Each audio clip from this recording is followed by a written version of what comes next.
ආයිබෝවන් කියලා පිළිගන්නවා. අදත් මගේ YouTube channel එකත් එක්ක එකතු වෙලා ඉන්න ඔයගොල්ලෝ සියලු දෙනාම.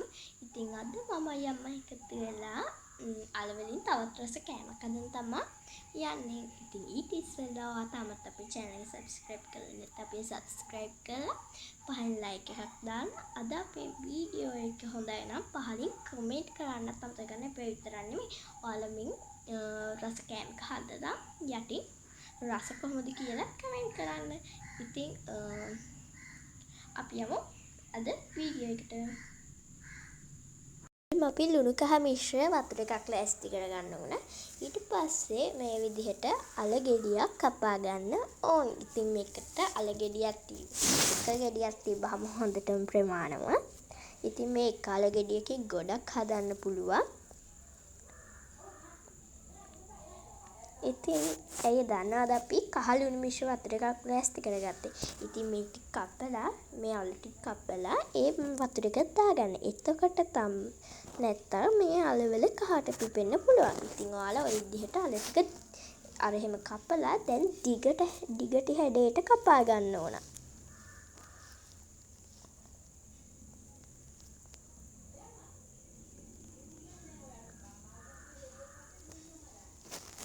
ඊට පස්සේ කපලා ඒ ටික අර අපි මුලින්ම පෙන්නපු කහ ලුණු මිශ්‍ර වතුර එකට අපි එකතු කරගන්න ඕන.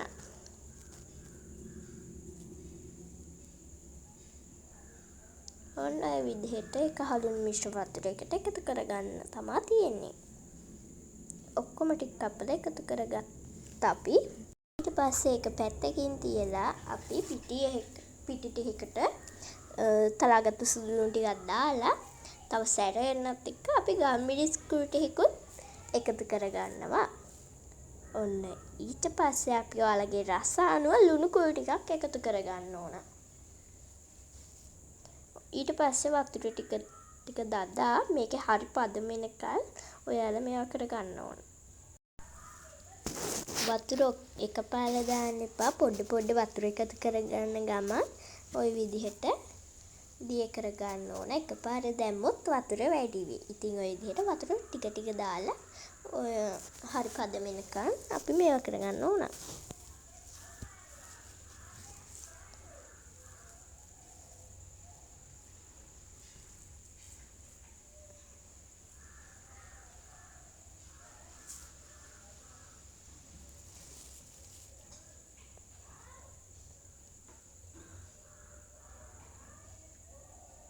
ওই විදිහට හොඳට පිටි කැට නැති වෙන්න හොඳට මේ මිශ්‍රණය දිය කරගන්නවා. ඔන්න අපි ඊට පස්සේ මේකට මිරිස් කුඩු ටිකක් එකතු කරගන්නවා.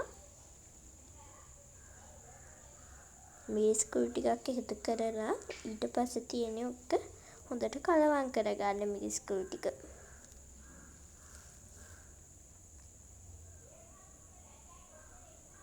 ඉතින් ඔයා අලුතෙන් කෑම උයන් ඉගෙන ගන්න කෙනෙක් නම් අපේ channel එක subscribe කරලා තියාගන්න කියලා මම ආයෙමත් මතක් කරනවා. හරි. ඔය තියෙන්නේ අපි හදාගත්තු මිශ්‍රණය. ඔය තියෙන්නේ හරි පදම. ඔය පදමට එනකල් තමයි අපි අපේ මිශ්‍රණය හදාගන්නවා. ඔන්න ඊට පස්සේ අපි අර කහ ලුණු මිශ්‍ර වතුර එකේ තිබ්බ අපේ අල ටික අපි පීරිසියකට අයින් කරගන්නවා ඔය වගේ.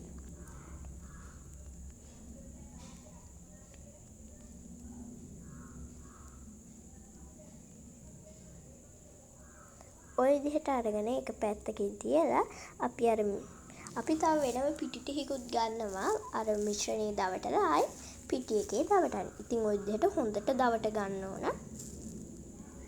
මේ මිශ්‍රණය. ඊට පස්සේ අපි ඒක අරගෙන පිටි එකේ දවට ගන්නවා. ඔය විදිහට අපි පිටි එකට මොකුත් එකතු කරගන්නේ නැහැ. නිකම්ම පිටි එක තමයි අරගන්නේ. ඉතින් ඔයාලා මේක හොඳට තවර ගන්න ඕන. ওই විදිහට ඒක තවරලා ඉවර වෙලා ඒක අපි අර ගාන පැත්තකින් තියාගන්නවා. ඕන ඊට පස්සේ අපි තව එකක් දා ගන්නවා. ඊට පස්සේ ඒකත් එහෙමම තමයි කරන්නේ. ඉතින් මේ ඔයාලා දකින්න ඇති එක අල ගෙඩියෙන් හෙන ගොඩක් තියෙනවා. ඉතින් අල ගෙඩි දෙකක් ගත්තොත් ඔයාලා ගෙදර සාමාන්‍ය 4ක් වගේ ඉන්නවා නම් එක අල ගෙඩියක් හොඳටම ප්‍රමාණවත්. අපි අර කලින් දාගත්ත එක දැන් අපි අර පිටි ටික තමයි මේ දවට ගන්නෙ. ඉතින් හොඳට දවට ගන්න.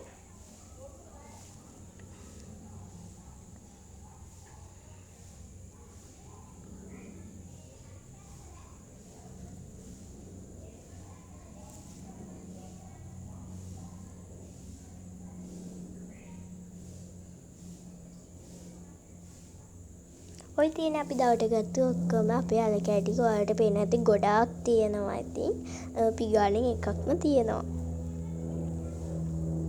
හරි ඊට පස්සේ අපි තාච්චයකට තෙල් ටිකක් රත්වෙන් දාන්න ඕන. මේක අපි මධ්‍යම රස්න තමයි බැදගන්නේ. ගොඩාක් ගින්දර වැඩි කරන්න එපා. අල තම්බලා නෙමෙයිනේ අපි ගත්තේ ඒකයි. අල ටික මේක බැදිරේදී අල ටික ඇතුලෙන් තැම්බෙනවා. ඒකයි කියන්නේ මධ්‍යම ප්‍රමාණයට මේක බැද ගන්න කියලා.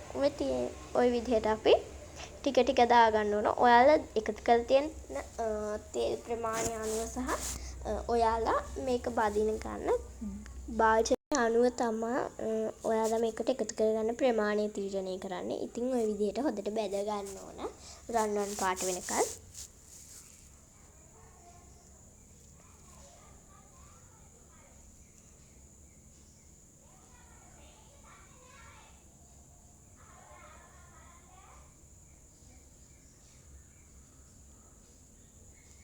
ඔය විදිහට හොඳට බැද ගන්න. ඔය තියෙන බැද්දට පස්සේ ඉතින් අපි ඔක බාගන්න තමයි යන්නේ. ඔය විදිහට භාජනයකට බාගන්නයි තමයි තියෙන්නේ.